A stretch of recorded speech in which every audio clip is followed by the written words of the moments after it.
asalaamaaleykum mbokk internet Rufisquois point info tey ñu ngeen am ñu seen quatrième numéro émission ganu koor ñu ñëwoon fii nii nga xam ne moom mooy district sanitaire bu Rufisque ñu am mbégtey dalal ki nga xam ne moom mooy docteur Mbaye Thiam xam naa dañ koy bàyyi rek moom mu nuyoo ak askan wi. asalaamaaleykum askan bi ñu ngi leen di nuyu di leen ziyaare ci weeru koor gi di leen ñaanal yàlla mu nangu suñu koor di baalu àq ñëpp di baal àq ñëpp di ñaan yàlla mu boolu ñu jéggal di am mbégte recevoir tey le Rufisquois point info ci ganu koor émission bi ñuy wax ganu koor. waaw docteur Mbaye Thiam tey ñu ñëwoon fii nga xam ne moom mooy district sanitaire bu Rufisque est-ce que mënoon nañu am biographie bi. waaw man maa ngi tudd Mbaye Thiam docteur la en médecine yàllaa ngi dogal également am naa benn spécialité médicale bu ñuy wax santé publique loolu mooy ginnaaw bi nga amee sa doctorat benn spécialité la boo xam bi da ngay jàngat yeneen ñeenti at donc pour mën am loolu man nag maa ngi juddoo dëkk bu ñuy wax Boxol mu nekk ci département bu Dagana région de Saint-Louis arrondissement bu Mbane ci dëkk boobu ma juddoo muy suñu dëkk foofu laa jàngee sama école primaire ba am fa lu ñuy wax suñu entrée en sixième bi ma ko amee aussi comme jamono yooyu dëkk ba amul woon collège ñu dem fi nga xam ni mooy département bu Dagana foofu la ñuy jàngee suñu cycle moyen boobu aussi ñu ngi ko defee ci collège bi ñuy wax CM Alpha Mayoro Wele donc foofu laa defee sama cycle moyen bi ñu fa amee suñu brevet muy BFM temps yooyu BFM moo xewoon donc ci lañ jóge foofu dem fi nga xam fi moom mooy Saint-Louis parce que tamit aussi Dagana amul woon lycée collège rek la amoon bi ñu jógee Dagana dem fi nga xam fi moom mooy Ndar ci lycée Cheikh Omar Foutiyou Tall lycée Cheikh Omar Foutiyou Tall foofu laa defee sama cycle secondaire foofu laa amee également sama baccalauréat bi nga xam ne moom laa am aussi maa ngi ko am ci série D bi ma amee baccalauréat boobu aussi série D ci laa ñëw Dakar fi nga xam ne mooy université Cheikh Anta Diop ci faculté de médecine de pharmacie et d'odontostomatologie foofu aussi laa defee sama formation médicale foofu laa amee sama doctorat en médecine en 2005 bi ma amee sama doctorat en médecine en 2005 ci sama biir formation d'abord liggéey naa d'abord hôpital principal nekk fa comme faisant fonction d'interne nekkoon ci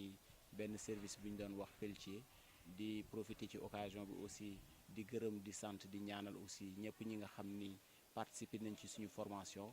ndax nekk nañu ay nit ñoo xam tey gannaaw yàlla li ma nekk ñoom ñoo ko def bon ci Pelletier boobu di daan ci taxaw tuuti ndax amoon na fa benn maître boo xam ni bi ñu ngi ko doon wax Massamba Thiam mu nekk koo xam ni kii macha allah sama formation participer na ci bu baax a baax nekk na koo xam ne aussi duñu ko gaaw a fàtte bi ñu jógee foofu aussi ci li ñu dem fi ñuy wax Daara Jolof ci district sanitaire bu Daara Jolof foofu ba ma fa demee foofu lañu ma jëkk affecté bi ñu ma recruter ci fonction publique ñu affecté ma foofu ma nekk fa comme médecin chef adjoint bi ma nekkee foofu médecin chef adjoint maa ngi nekk foofu Daara Jolof 2005 laa fa nekk ba 2010 bi ma xamee ba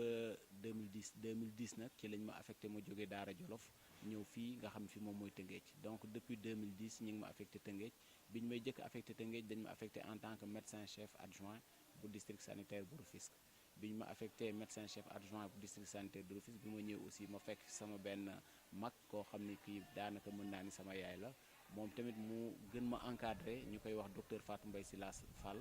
au passage ñu nuyu ko gërëm ko sant ko ñaanal ko yàlla nekk na ko xam ne aussi xam nañ ko ci Tëngéej parce que moom moo yore woon nekkoon médecin chef fi nga xam ni mooy district sanitaire bu Rufisque après bu mu nekkee hôpital Youssou Mbargane donc moom moo ko jëkk jiite aussi tey jii ñuy wax moom moo jiite lu ñuy wax hôpital pour enfants bu Diamniadio donc mu nekk nit koo xam ne aussi ku ñàkk ki ñaan la encadré ñu bu baax et puis jàppale ñu ba tey yàlla dogal bi mu demee aussi ñu li nga xam ni moom mooy district sanitaire bu Rufisque bi nekkoon Youssou Mbargane ci année 2010 2011 am benn décret boo xam ni décret présidentiel la mu génn moo doon ci la ñu transformé Youssou Mbargane jëlee ko ci statut district centre de santé yóbbu ko ci statut hôpital loolu aussi ay kii la woon yoo xam ni mesure la yoo xam ni état bi daf ko jëloon parce que boo xoolee Sénégal dafa am lu ñu doon wax ay hôpitaux de niveau 3 mooy les hôpitaux nationaux mooy comme Dantec comme hôpital yu mag yi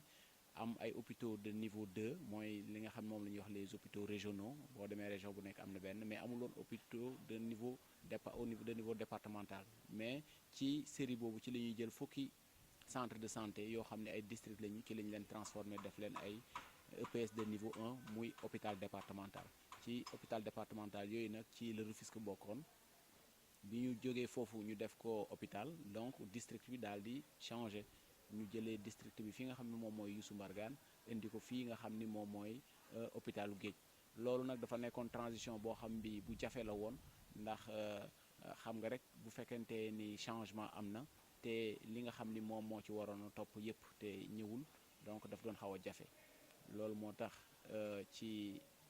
noonu ci lañ ma nommé médecin chef district sanitaire bu Rufisque donc ci laa commencé en juin 2011 nekk médecin chef bu district sanitaire bu Rufisque waaye comme ni ma ko waxee amoon na jafe-jafe pour ñu commencer suñu liggéey parce que amaguñu woon sax fi nga xam fii moom moo doon benn site d'accueil bu ñu paree nag waxtaan ak kilifa yi xool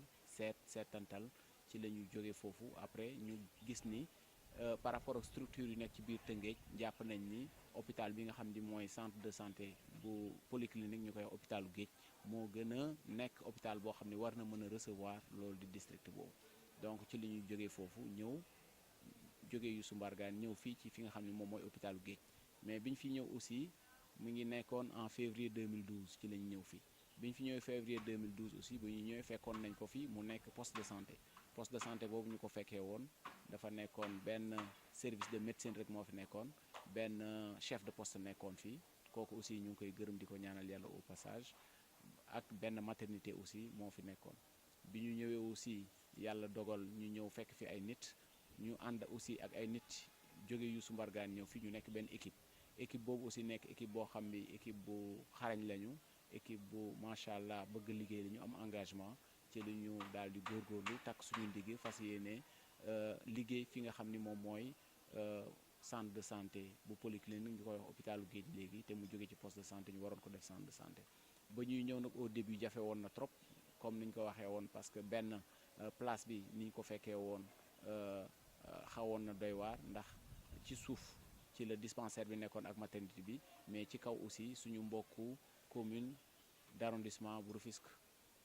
Est ñoom ñoo fi nekkoon temps yooyu commune d'arrondissement moo amoon ñoom ñoo nekkoon ci kaw occupé kaw gi ñun ñu nekkoon ci suuf après nag ci la ñu waxtaan ak kilifay dëkk bi ak kilifay ministère yi ñu waxtaan bu ñu waxtaanee ba ca biir ñu xam ni wax dëgg yàlla donc hôpital bi ndaw na te war nañ ko yokk war nañu seet nu ñuy def li ñu jëkk def mooy ñu waxtaan ak ñoom ñu dem bàyyi ñu ak fii donc yi ci gërëm au passage le maire Albert Ndoye ndax moom aussi jàpp na ci bu baax parce que yombaloon nañu li nga xam ni moom mooy dem bàyyi ñu ak fii pour que ñu mën ci góorgóorlu liggéey ko def ko hôpital boo xam ni askan bi yëpp dinañ ci gis seen bopp ci la ñuy tàmbali nag di liggéey ba tey ji yàlla indi hôpital bi fii nga xam ni moom la nekk donc hôpital bi comme ni ñu ko waxee ci poste de santé lañ ko jëlee waaye tey ji nekk na centre de santé de référence boo xam ni pratiquement lépp loo xam ni am na ci centre de santé ci Sénégal rek am na fi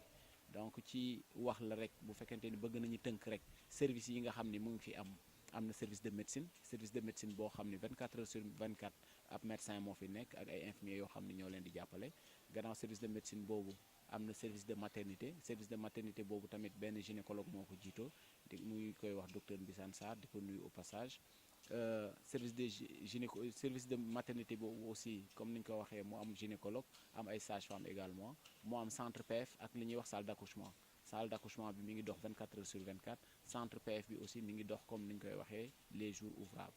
bu ñu jógee foofu aussi am na beneen service boo xam ne bi ñoo yore pharmacie bi muy service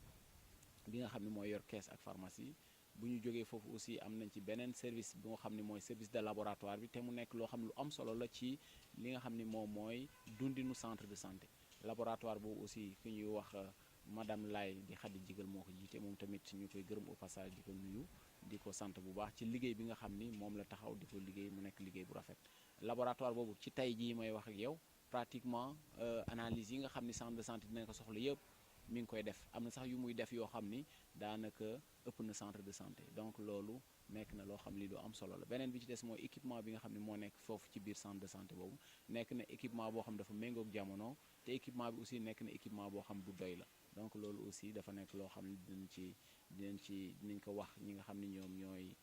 askan bi ñu mën ko xam pour fekkente ne am nañu soxla yu jëm ci mbirum laboratoire ñu ñëw fi bi ñu jógee foofu am na beneen service boo xam ni service de radiologie la service de radiologie aussi mi ngi fii ci hôpital bi am nañu rajo numérique dañuy def ay rajo am nañ tamit beneen service boo xam ni service ophtalmologie la maanaam lépp loo xam ni affaire u bët lay xool service ophtalmologie boobu aussi suñu mbokk bu ñuy wax Ousmane Camara moom moo ko jiite moom ak ñi nga xam ne ñooñu la àndal aussi ñuy def liggéey boo xam bu mucc ayib la yaakaar naa ni foo dem ci Sénégal léegi xam nañu wala dégg nañu centre de santé bi li nga xam mooy service ophtalmologie bu centre de santé bu Rufisque ndax liggéey bu am solo ak bu rafet boo xam moom la ñuy def bon foofu nga xam ne mooy ophtalmologie boobu également lépp loo xam ne équipement la bu jaadu ci centre de santé am na ko ndax bu fekkente ni centre de santé la li ñu soxloo ci équipement yi ñuy liggéey yooyu yëpp am na ko ñu dolli leen si na sax ne foofu nga xam ne mooy bloc ophtalmologique boobu dem nañu ba dañuy sax opérer boo xoolee centre de santé yi des fois am na ci ñoo xam ne dinañu opérer mbirum bët mais bariwul mais moom aussi li nga xam moom mooy centre de santé bu Rufisque bi ñu ngi fiy def ay opération yoo xam ne dafa jëm ci bët muy li nga xam ne ay cataracte la wala yeneen yoo xam ni jëm na ci mbirum opération bët donc di sant ñooñu au passage am nañ tamit beneen cabinet dentaire service dentaire muy cabinet dentaire boo xam ne moom tamit macha allah ku ñuy wax docteur Ndeye Tuuti Sarr moo ko jiite ànd ak ñi nga xam ne moom mooy ay naataangoom ñu ciy def ay liggéey yoo xam ne yu mucc ayib la moom tamit ñi nga xam ne ñooy askanu Tëngéej rafetlu bu baax liggéey bu rafet bi nga xam ne moom la ñuy def ndaxte dañ ko jox akam te mu nekk ñoo xam ni heure bu fi nit ñi ñëwee daal dinañ kontaan bi nga xam ne moo ci des te gën a am solo te nekk réalisation bu am solo mooy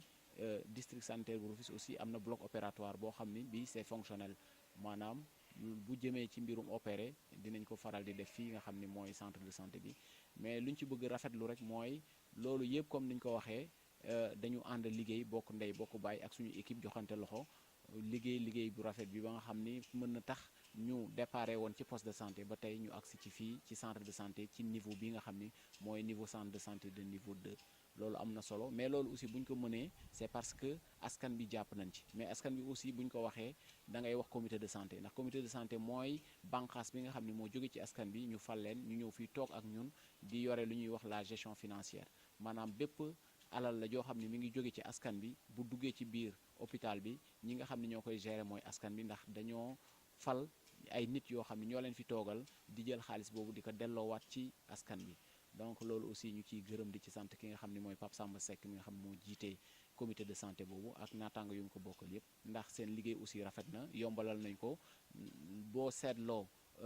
lépp loo xam ne ñun xalaat nañ ko xalaat ni buñ ko defee comme projet soumettre leen ko projet yi ñu leen soumettre yëpp wax dëgg yàlla def nañ seen kéemtalaay kattan ànd ci ak ñun financé ko ba tey ñu mën a toll fii ñu toll nii donc pour wax daal ne centre de santé bu Rufisque bu fekkente ni bëgg nañu ko présenter noonu la demee donc di sant ñi nga xam ni ñi aussi ñoo ko ànd ak ñun di ko def liggéey boo xam bi macha allah donc am nañu cant goo xam ni amel nañ leen cant bu am fu mu tàmbalee mais amul fu mu yem di gërëm askan bi yëpp di gërëm ñi nga xam ne ñooy aussi personnel bi ànd ak man di liggéey bu rafet donc loolu daal mooy li nga xam ni moom moo nekk fii ci centre de santé boo xam bi mooy bu Rufisque. leer na te ñun ñoo ko déggandoo ñu gis ne it district bi am na xar kanam bu am solo boo xam ne ñun ñoo ngi koy gis nan nga def ba andi fi loolu. waaw di sant yàlla rek bu baax ndax comme ni ngeen ko gisee askan bi yëpp aussi gisee ko noonu mooy district sanitaire bu Rufisque surtout centre de santé bi am na xar kanam boo xam ni xar kanam bu bees la xar kanam bu bees boobu nag wax dëgg yàlla ndimbalu yàlla la ak aussi góorgóorlu bi nga xam ne ñun ñu ànd ñi ngi ko góorgóorlu donc man la yàlla nattoo ma jiite ñi nga xam ne ñoo nekk di liggéey fii ci centre de santé bi mais aussi ñoom it jàppale nañ ma donc ndax ku gis liggéey bi xam ni du liggéey boo xam bi benn nit moo ko def liggéeyu équipe la donc équipe bi aussi nekk ñoo xam ni dañoo conscient ci li nga xam ne loolu moo leen di xaar am li nga xam ne moom mooy engagement am abnégation ñun ñëpp ñu bokk ndey bokk baay joxante loxo comité de santé bi aussi ñëw wàll si ci ñun ñëpp ñu ànd joxante loxo bis bu nekk rek ñu seet loo xam ne lu bees la ñu def ko fi lépp lu ñu am rek fàtte nañ ko su ko defee ñu jublu ci leneen donc lu ñu xas ba am rek loolu dañ koy daal di mel na amuñu woon dara bu subaa ñu wutaat beneen projet rek commencé waat leneen pour bala maa ngi doon fàtte également que ni comité de santé boobu ak aussi ci gis-gis bu ñu am tabax nañ ci loo xam ne moom mooy ay cabines individuelles yoo xam ne aussi dina tax waa Tëngéej daanaka bu ñu bëggee prise en charge boo xam bi de qualité la ñu mën ko am fii mais bañ tout le temps rek di dem Dakar ndax aussi war nañu mën a fexe ba képp koo xam ni da nga feebaree Tëngéej nga mën a fajoo Tëngéej mais aussi di feebaree Tëngéej di fajoo ji Dakar loolu aussi loolu mooy suñu xeex bu doon suñu sago daal loolu dina fi jógee donc loolu nekk na lu am solo kon daal nu ñu def ba xar kanam changé mooy ñu liggéey bokk ndey bokk baay ànd ak askan bi kenn ku si nekk def ci sa loxo ànd ak ñi nga xam ne ñoom ñooy ñii liggéey fii ci kër docteur ñu ànd joxante loxo di liggéey bu baax pour que li nga xam ni ñu am ñu am ko bon au passage di wax tamit ni am nañu yeneen projet yoo xam ni des na ndax comme ni ñu koy waxee rek adduna moom loo am rek da nga koy fàtte te jéem seet leneen am na yu des yoo xam ni tey ci tey amagul ci centre de santé bi te nekk na aussi ay jafe-jafe Tëngéej lu mel ni ki poste de transfusion sanguine maanaam tey jii Tëngéej ku fi soxla deret dañuy dem ba Dakar wuti ji ko loolu aussi yaakaar nañ ni war nañu fexe mu jeex fi te ñun ñu ngi ciy dox ñu ngi ciy wax am nañ benn projet boo xam bi mi ngi jëm ci loolu di ci woowaa Tëngéej yëpp di ñaan yàlla ñëpp ñëw ànd ak ñun jàppale ñu ci loolu ndax loolu bu fekkente ni am na dina mën a soulager nit ñi bu baax a baax ndax imaginer bu fekkente ni nit dafa tëdd fii léegi soxla deret ñu war a dem ba Dakar wutali ko deret wala war dem ba Thiès pour wutali ko deret je pense que Tëngéej mérité wul loolu donc ñun aussi ñi nga xam ni ñun la yàlla natoo ñu nekk féetee ci côté boobu lépp lu ci war ci xalaat lépp lu ci war ci tëral dinañ ko xalaat dinañ ko tëral mais bu ñu accès ba ci jëfandiku bi il faut que askan bi génn jàppale ñu ci kenn ku si nekk boo amee lu baax loo ciy wax nga wax ko ci boo amee lu baax loo ciy def nga def ko ci boo amee ndimbal boo ciy def aussi ñu mën a am loolu ñu def ko ci kon ñu ngi woo ñëpp ñu dimbali ñu ci projet boobu nga xam ni moom la ñu am mu nekk projet bu bees boo xam ni moom moo ci toppaat ci yi nga xam ne moom la ñu jot a réaliser pour ñu mën a am poste de transfusion sanguine boobu. waaw docteur ñu bëggoon xam rek ba xam ndax service yëpp fii ñu ngi à jour. waaw comme ni ñu ko waxee léegi service yi ñu fi lim yëpp nekk ñu ay services yoo xam ne ñu ngi à jour ñu ngi à jour mooy tekki ni li ma fi wax yëpp ni loolu la ñuy def ku xëy ñëw fii pour wut ko mën nga ko am donc service yëpp ñu ngi dox beneen bi ci des aussi mooy yamuñu foofu sax am na ci yeneen service yoo xam ni aussi ñu ngi ko doon jéem a wut di ko sàkku pour que askan bi gën ci gis seen bopp maanaam yenn spécialité médicale ak chirurgicale yi ñoo ngi koy jéem a wut maanaam lu mel ni ki dermatologue donc am nañ fi benn dermatologue boo xam bi dina ñëw di def ay prestation am nañ fi aussi benn ORL boo xam ni mi ngi fi ñëw di def prestation am nañ fi tamit radiologue buy ñëw fi di def prestation am nañu cardiologue yoo xam ne aussi ñu ngi fi ñëw di def prestation kon daal suñu yéene mooy comme ni ma ko waxee sànq rek mooy ñu fexe ba lépp loo xam ne daal askan bi dinañ ko soxla ci wàllu wér-gu-yaram ñu mën ko am fii nga xam ni moom mooy Tëngéej donc service yi macha allah yi ma fi lim yëpp chaque jour bu ñu xëyee mi ngi dox correctement te askan bi ku ko soxla aussi ñi ngi jéem di la satisfaire ci côté boobu. ñu ñëw tuuti si faju bi fii nii si district bi ba xam nekkul luy cher. déedéet district bi faju fi nekkul lu cher ndax bu fekkente ni def nañu évaluation ñun dañu gis ni prix yi nga xam ni moom la ñuy appliqué boo xoolee si Ndakaaru ñun ñoo gën a yomb ay prix parce que ñun ba ñu ñëwee li ñu jëkk a def mooy ànd ak ñi nga xam ne ñoom ñooy techniciens yi ñu dem wër fépp si Ndakaaru xool kenn ku si nekk lan nga nekk di def comme ay tëral comme ay prix exemple bu ma la mën a jox boo jëlee laboratoire bi rek ba ñuy commencé ànd naag chef de service labo bi ñu dem Dakar wër labo yi nga xam ne moo am Dakar yépp kenn ku si nekk ñu xool lan ngay def ak li nga koy defee mais bu ñu paree nag ci la ñu tëral prix yi nga xam ne moo am fii prix yu ñu am fii nag nekk na ni ma ko waxee léegi prix yoo xam ne moo gën a yomb ci Dakar boo ko wëree ba mu daj ndax bu fekkee ne consultation bi consultation médecin 1500 la consultation ophtalmo bi 1500 la consultation dentaire 1500 te yooyu ay spécialité la pratiquement donc loolu nekk na loo xam ne daal wax dëgg yàlla nekk na loo xam ne méngoo na ak prestation yi méngoo na ak poosu askan bi aussi parce que boo xoolee ba ci biir sax da ngay wax ni li ñuy defee prix yi nga xam ne moom la ñuy defee prix yooyu nekk nañ sax yoo xam ne yu ndaw la lool pour que ñu mën ci di si génn léeg-léeg de temps en temps yenn génn yi mais loolu aussi ñun comprendre nañ ko comprendre nañ aussi ak ñi ma àndal ne ñun dañu nekk district sanitaire centre de santé nag luy différence am ak hôpital mooy que ni moom dafa gën a jege askan bi te boo waxee gën a jege askan bi mooy li ngay fayu wala njëkk yi nga xam ne moom ngay teg dafay gën a néew ndax askan bi mën ci jote ndax askan bi jote ci ñun ñii di spécialiste santé publique man mii di wax ak yéen loolu mooy sama rôle mooy lépp lu askan bi soxla ñu jot ko ci jot bi nga xam ne moo gën a yomb loolu nag aussi il faut mu fàttali leen ni am na ci ay prestations yu bëri yoo xam ne ay prestations gratuites la boo jëlee feebar bu mel ni ki tuberculose dañ koy faj fii kenn du ci faj dara feebar bu mel ni sida dañ koy VIH sida dañ koy faj fii te kenn du ci fay dara feebar bu mel ni ki paludisme dañ koy faj fii te kenn du ci di fay dara boo jëlee lu mel ni moustiquaire imprégné yi dañ koy may femme enceinte yi te duñ ci fay dara am na ci aussi ay doom yoo xam ne wala ay prestation yoo xam ne dinañ ko defal femme enceinte yi aussi bu ñu ñëwee fii duñ ci fay dara donc loolu aussi day wane rek ni ñun aussi li ñu fi bàyyi mooy askan bi suñu rôle mooy askan bi am li nga xam ne mooy service de santé de qualité et à moindre coût loolu aussi bëggoon naa ñu leeral ko ñu xam ni vraiment nekk na loo xam lii lu am solo la mais nag comme ni ma ko waxee njëg yi moom fa tabaarakàlla keroog dama doon benn anecdote dañ doon waxtaan ak sama benn fournisseur ndax dañoo amoon tuuti jafe-jafe ci laboratoire bi ndax ni nga xam noonu la war a doxee ak consommation bi nu mu baree ak lu muy génnee nu mu néewee bu ñu waxtaanee ñu def le point ma laaj kooku nga xam ni spécialiste la ci mbir moomu mu ni ma docteur yow bul wax dara ndax fi mu ne nii moom prix yi ngay appliqué moom mënoo ci génn génn yooyu tax ñuy wax mais daal loo mën a def daal mooy instant yi nga jéem a xool ndax da ngay yokk prix yi pour que li nga soxla wala li nga mën a def nga mën koy def ma ne ko loolu moom nekk loo xam ni dafa nekk à l'ordre du jour waxu yokk moom buñ ko kenn wax fii nga xam fi moom mooy structure bi nañu jéem rek xool naka la ñuy def ba li ñu mën a def ba mën di jox population yi ay prestations ñu def ko mais ñu njëg gi aussi gën a mën a yombee ñu def ko njëg gi gën a mën a yomb ndax aussi nit ñi jot ci njëg googu dafa am solo loolu aussi nekk na loo xam ne lu am solo la ñu ngi koy jéem a doxal des fois nag dina metti lool waaye nag aayul ndax askan bi moom ku leen bëgg dimbali il faut que nga sonn. fàttali rek yéen a ngi ci seen émission ganu koor fii ci premier site information bu Rufisque muy le rufisquois.info xam naa dañuy dem rek ci page pub bi après ñu ñëwaat.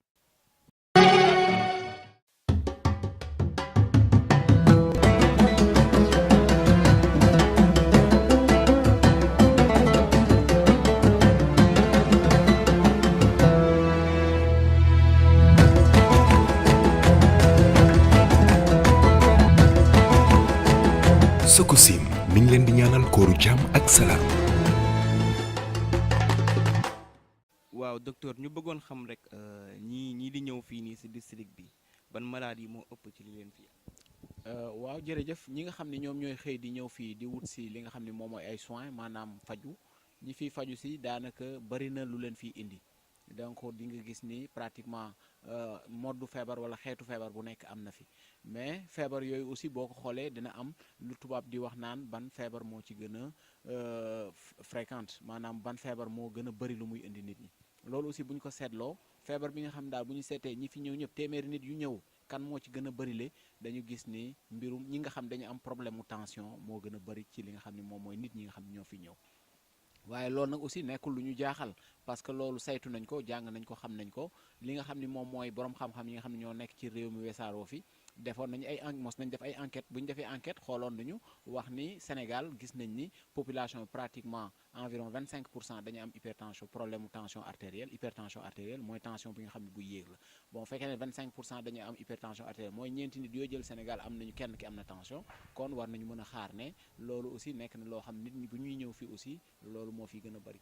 donc di profiter ci occasion boobu également di wax ne tension boobu nga xam ni moom moo gën a bari ci réew mi nekk loo xam ne également moo gën a bari ci ñuy ñëw fii ci centre de santé bu Rufisque ci district sanitaire bu Rufisque ñu leen ciy jox ay conseils yi ñu leen ciy jox mooy tension moom nit ki dafa war a góorgóorlu ba bañ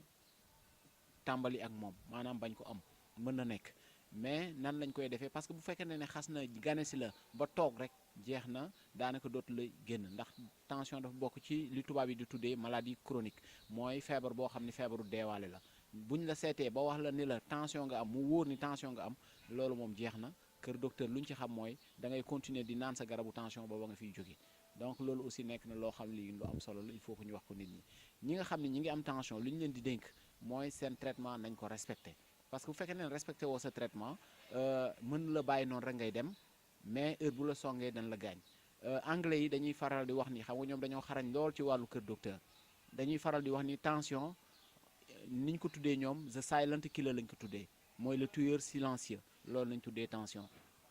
ndax ñoom gis nañ ni tension nit ki mën na ko am di dem ak moom du si yëg dara waaye heure bu la songee mën na la gaañ ndax complication yi nga xam ni moom mooy am ci tension seet nañu complication yu bëri la mais complication yu metti la complication yu également yoo xam ne dafa metti ci poos mais dafa metti également ci wér-gu-yaram ndax complication yi ñooy wax boo ci li nga xam ne moom la askan bi gën a siiw gën ko xam mooy AVC léegi AVC moom ñëpp xam nañ ko ñëpp dégg nañ ko ndax boo xoolee ñi la wër boo demoon sa koñ tey xool ñaata nit ñoo fa am AVC bare nañu te loolu des fois tension da koy indi boo xam bu yéeg la te boo amee sa tension te fajuloo ko mën na la indil boobu comme complication am na aussi yeneen complication yu mu mën a indi complication yoo xam bi ay infarctus du myocarde maanaam ñu koy wax cardiaque mort subite nit koo xam ne kii dafa xëy rek tëdd yeewul wala reer tëdd kiiwul ak yu demee noonu donc loolu dafa nekk également loo xam ne nit ñi war nañ ko gën a bàyyi xel donc boo demee kër docteur ba ñu seet la wax ni am nga tension tegtal yi ñu la jox li ñu lay ñaan mooy nga continuer ko di ko def ak di dem sa ki nga xam ne moom mooy sa docteur di def sa ay rendez-vous correctement ñi nga xam ne amaguñu tension nan la ñuy def ba duñ ko am ni ñuy def ba duñ ko am d'abord mooy tension pour nga bañ ko am il faut que nga góorgóorlu ci li nga xam ne nit ñi mooy li ñuy lekk ndax gis nañ ñu am na ay facteurs yoo xam ni bu dajee ci nit ki rek mu am tension day yomb donc lekk bi ñuy wàññi xorom si bu baax ndax dañuy wax ni pour une santé il faut manger moins gras moins salé moins sucré et faire des activités physiques et manger des fruits et légumes donc loolu aussi dafa nekk lu am solo bu fekkentee ni da nga bañ am tension da ngay yëngatu maanaam da ngay yëngal sa yaram bu fekkentee ni yëngal sa yaram nag sport lañ ko tuddee mais sport ku ne mën na def sport du rek takk dàll wala sol jógin dem déedéet ñun daa bañ ne gën a nekk xale daan nañ ko gis suñu papa yeeg suñu maam yi daan ko def mais comprendre ñu woon suñu maam yi li ñu daan def dañ daan am tool di bay donc loolu activité physique la léegi nag àdduna dafa soppeeku bay bareetul mais ñi nga xam ne ñoo gën a bëri ñi ci dañuy def ay liggéey yu ñuy wax liggéeyu sédentaire maanaam liggéey boo xam ne liggéeyu toog la donc sédentarité boobu dafa nekk loo xam ne aussi buñ ci toppee dafay am jeexital bu baaxul ci suñu wér-gu-yaram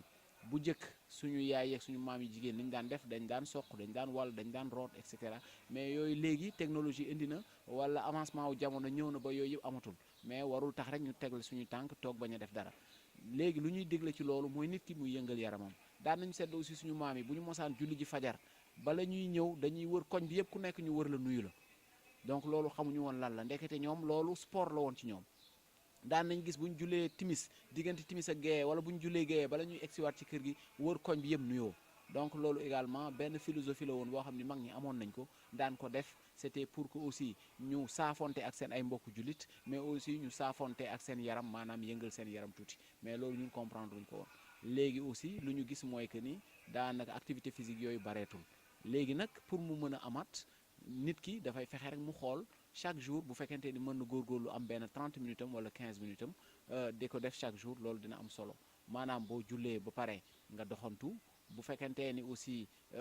wàcc nga boo amee sa benn vélo fixe sa kër nga mën ci yéeg seetaan ci journal bu fekkente ni sa am nga sa tapis nga def ci góorgóorlu ci bu fekkee ne amoon loolu yëpp aussi bu fekkee mën nga takk sa daal dem football yi wala dem defi sport wala dawi wala leneen wala dem salle de musculation wala yu demee noonu xew na ci jamono aussi loolu tamit nekk na ay mbir yoo xam ni dina mën a dimbali nit ki ci wér-gu-yaramam mais daal wax ni daal nit ki lu mu mën a def pour def sport yomb na parce que doxantu rek nekk nañ sax gis nañ ni marche mooy dox nekk nañu wax nañ ni mooy sport bi nga xam ne moo gën a complet parce que daanaka sa cër yëpp booy dox cër yëpp benn bu si nekk day participer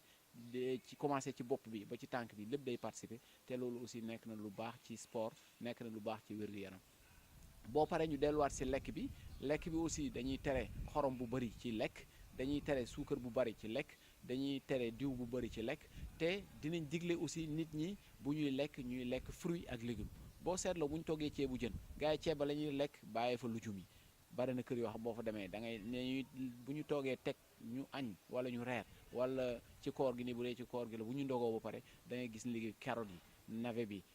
aubergine bi yëpp dañ koy bàyyi ci ndab bi alors que loolu moo ëpp solo loolu moo gën baax sax ci wér-gu-yaram donc yooyu aussi naka askan bi lekk sooween yeeg saareen yi defe naa ni ñu ngi may dégg ñu góorgóorlu di bàyyi xel yooyu ñu koy dugal ci li ñuy lekk aussi c'est important beneen bi tamit sopp nañu nit ki muy lekk ay fruits nag waxuñu ni da ngay dem jëndi avocat mu cher wala nga da ngay dem jëndi raisin mu cher wala lenn fruit moom nit ku nekk mag ñi wax nañ ni nit ku ñuul mag ñi wax nañ ni nit ku nekk fa nga ne yi nga xam ne moo fay sax loolu moo lay jëriñ donc fekkee ne da nga nekk Sénégal bu fekkee Sénégal sump la am bu ñu nee fruit sump mooy suñu fruit nga lekk sump bu fekkente ni sidéem mooy suñu fruit nga lekk sidéem parce que def fruit lekk fruit ak légume rek waxuñu la ni la da nga dem war a jëndi chaque jour kilo banana kilo pomme kilo avocat wala leneen non loo ci am jël ko parce que fruit yooyu yëpp fruit la donc mën nañu xool lépp loo xam ne mën nañ ko am ci suñu marché ñu kii ko beneen bi mooy des fois da ngay toog mu yàgg orange tuuru nga lekk ci orange bi des fois nga toog mango tuuru boo amee mango nga lekk si des fois nga toog li nga xam ne moom mooy xaal mu am lool ba bare boo ci amee nga lekk donc loolu aussi di varier lekk yoo xam ni moom ngay jël par jour nekk na aussi loo xam ni dina la dimbali ci sa wér-gu-yaram loolu nag bu fekkente nit ki sàlloo na ko dina mën a ko dimbali ba nga xam ne du am tension ñooñu mooy ñi nga xam ni amaguñu woon tension loolu la ñuy wax la prévention primaire mooy ñi nga xam ni amaguñu tension mais boo xasee am tension nag looy def mooy prévention secondaire mooy fexe ba bañ am ay complications loolu nag luy tax mu mën a yomb si yow mooy tegtal yi la kër docteur jox nga koy def di dem sa rendez-vous mais daal yii yëpp boo ko boolee aussi nekk na loo xam ni dafay dimbali askan bi pour que ñu mën a am ay feebar yoo xam dafa leen di yóbbu ci loo xam ni vraiment ay coono la ndax loolu di tension boobu complications yi waxoon naa ci léegi-léegi mooy AVC waxoon naa ci infarctus du myocarde ñu koy wax cardiaque mais aussi beneen boo xam ni da koy indi te mu xew ci jamono nekk problème trop mooy insuffisance rénale des fois insuffisance rénale aussi tension boo xam bu yéeglu kenn contrôlé wu ko mën na ko indi donc bala ngay dem di am insuffisance rénale nga xam ni dootoo jóg ci faju da ngay def ay dialyse chaque semaine nga naat def ñaari yoon wala ñetti yoon dialyse te mu cher loolu jafe loolu aussi dafa nekk ay jafe-jafe yoo xam ni nit ki war na mën a def faggu mën na fagaru balay faju di jot su ko defee yooyu yëpp ñu xool ko xam ko nit ñi kenn ku si nekk wut lu la si dimbali koo ci pour que sa wér-gu-yaram mën a taxaw ndax am na ay feebar yoo xam ne boo ci xasee dugg moom door coo ci génn donc feebar yooyu nag nañu góorgóorlu ba bañ ci dugg te lu ci gën a bëri tension bokk na ci li nga xam ne day dugal nit ñi ci xeetu feebar yooyu ndax tey bu fekkee def nga AVC am paralysie donc paralysie boobu mën na ànd ak yow deew ak yow donc loolu yëpp nekk na loo xam dañ ko war a góorgóorlu di ko bàyyi xel di ci gëstu di xool naka la ñuy def ba mu mën a am solo pour que nit ñi mën a dab seen wér-gu-yaram. waa ñu gis ne instant bii nii ñu ngi ci weeru koor yow ban conseil nga doon jox population bi ci wàllum alimentation bi. jërëjëf comme ni nga ko waxee dañuy am mbégte lool di joxe ay conseils ci weeru koor bi ay conseils yoo xam dafa jëm ci liy dimbali nit ci wér-gu-yaram gis nga borom xam-xam yi dañuy wax ni nit lépp lu ko feebar rek soit moo ko noyyi wala moo ko laal wala moo ko lekk lu ci gën a bëri donc kon lekk dafay faj mais aussi mën na indi feebar boo gisee yàlla mi nga xam ne moom bind doomu aadama sant ko koor xam na koor jeexital boo xam moom lay am ci wér-gu-yaram donc loolu moo tax yàlla sant ñu ko boo xoolee ñun rek ci fi nga xam ni moom mooy àdduna ko boo gisee fonctionnaire bu liggéeyee 11 mois 12e bi mu ne damay jël congé donc sa yaram bi nga xam ne aussi mooy reesal ñam bi ngay lekk wala gémmin gi nga xam ni moom mooy sàq mi wala yu demee noonu bëñ yooyu ñoom tamit soxla nañ congé donc yàlla xool ni boo lekkee fukki weer ak benn bi mën nga ko jël congé donc congé bi mooy nga wàññi li ngay lekk ndax koor bu fekkente ne da nga daan lekk suba ba ngoon jot wala nga daan lekk par exemple bu fekkente ni dañ la daan bàyyi daaw ñu la limité ngay lekk tout le temps léegi ñun limité la ni la ci 24 heures yi na nga ci woor 15 heures wala 16 heures yeneen heures yi nga mën ko lekk loolu day wane rek ni donc nit ki dafa war a sàmm boppam di xool naka lay lekkee parce que lekk tout le temps loolu aussi baaxul ci wér-gu-yaram ndax fekkee ne yaa ngi lekk ci sa biir yaram dafa am ay réaction yoo xam ne moom moo ciy am réaction yooyu lu ci gën a am solo mooy liy reesal donc fekkente ni yaram bi day liggéey pour reesal di liggéey tout le temps dafay sonn donc day baax bu weeru koor jotee nit ki aussi wàññi li nga xam ni moom mooy lekk bi kon li ñuy digal nit ñi mooy képp koo xam ni du docteur moo la wax bul woor na nga woor koor moom dafa nekk loo xam ni lu baax la ci wér-gu-yaram kon képp koo xam ni mën nga woor na nga woor koo xam ni mënuloo woor docteur moo la wax ni la mënuloo woor bul woor parce que aussi yàlla bu mu diglee aussi am na ñoo xam ni am nañu ay exception ñooñu aussi bu ñu topp seen xol ba di def loo xam ne daf leen di lor parce que am na ñeen ñoo xam ni wane nañ ni mënuñu woor donc bu la ko docteur waxee bul woor am na lu la war après nga ko stage yi ñu wax la lan moo la war pour que nga mën a am yoolu koor comme ñëpp bi ci des mooy que ni bu fekkente ni woor nañu ba ngoon jot aussi nañu soxna yi di dimbali di moytu aussi parce que li nga lekkul woon ci bëccëg bi yëpp nga bëgg a rattraper ci 2 heures de temps yoo xam ne diggante bi nga dogeel ak bi ngay tëdd loolu aussi nekkul loo xam ne lu gën la donc dog bi na ndaw benn tàndarma ndox mën na dog wala benn kaasu café boo paree nga reer sa reer boo paree nga dem tëddi mais ni ko mbokk yi di defee teg caakiri teg soow teg mode xeetu fa ay lekk bu nekk ñu teg ko bëgg nga lekk ko bala ngay tëdd aussi loolu tamit dafay indi jafe-jafe bu baax il faut que nit ñi aussi di bàyyi xel loolu donc di woor bu fekkente ni woor nañu ba dogu jot ñu lekk lu yem bu ñu lekk lu yem dem tëddi bu ñu xëyee ñu xëdd bu ñu xëddee après delluwaat ci seen koor loolu daal la ñuy digal ñi nga xam ne ñoom ñoo nekk ci koor bi. waaw ñu ñëwaat tuuti rek ci perspective yi. waaw perspective yi nga xam ne moom la ñu am ci district sanitaire de Rufisque mooy comme ni ñu koy waxee rek ñun dañu fi teg pour ñu doxal lu ñuy wax politique de santé du Sénégal maanaam lépp loo xam ni nit soxla na ko ci wér-gu-yaram rek ñun dañu war a taxaw ci loolu kon suñu ay perspective mooy ñu xool lépp loo xam ni amagu fi ñu dem wuti ko indi ko teg ka fi ndax suñu bëgg-bëgg mooy képp koo xam ni feebaree nga Tëngéej ak feebar boo mën a feebar ñu jéem suñu kéemtalaay kattan ñu mën la faj fi nga xam ni moom mooy Tëngéej donc perspective yi bari na waaye bi nga xam ni moom moo nekk suñu kanam te taxaw nekk loo xam ne lu jàmp mooy bu ñu jógee fii ñi ngi jëm ci defar li nga xam ni moom mooy poste de transfusion sanguine boobu ñu koy wax banque de sang boobu daal moo xam nekk loo xam ni moom la ñu bëgg def prochainement bu ñu jógee ci banque de sang boobu aussi bëgg nañu ko boole ak li ñuy wax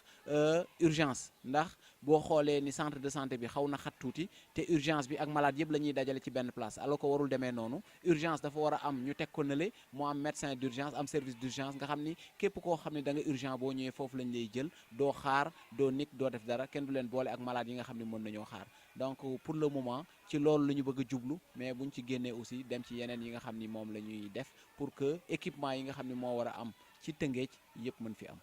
nekk ci seen jeexantalu émission ganu koor xam naa dañuy bàyyi docteur Mbaye Thiam moom mu wax kàddoom bu mujj.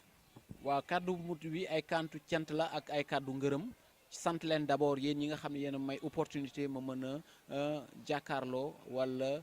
waxtaan ak ñi nga xam ne ñooy askanu Tëngéej waaye à travers loolu askanu Sénégal yëpp di wax rek ne ñi ngi sant yàlla bu baax di sant équipe bi nga xam ni moo ñu àndal di leen ñaan nañu gën a ànd gën a bokk ndey gën a bokk baay ba li nga xam ne loolu la askan bi di xaar ci ñun ñu mën ko matale askan bi tamit lu ñu leen di wax mooy kenn ku ci nekk boo yëgee sa yaram lu sutante bul xaar na nga ñëw nu mu gënee gaaw ndaxte noo gënee teel a ñëw sa faj day gën a yomb day gën a baax noo gën a yéex a ñëw da ngay gën am ay complications sa faj day gën a naqadi donc problème mu faju bi aussi léeg-léeg mu am jafe-jafe ci poche loolu nag lu ñuy digal askan bi mooy ñu jéem a jage li ñuy wax mutuelle de santé yi ndax mutuelle de santé yi daf lay dimbali nga am sa carte ndax boo amee sa carte lu la mënti jot doo xaar kenn da ngay jël sa carte rek dem taxaw ñu faj la te doo ci fay dara mutuelle mooy fay kon à travers ça ñu ngi encouragé ñëpp ñu dem inscrire ci mutuelle de santé yi pour que bu ñu soxlaa ñu mën a faju te du ñu am jafe-jafe di gërëmaat di santaat képp koo xam ni mu ngi doomaanu Rufisque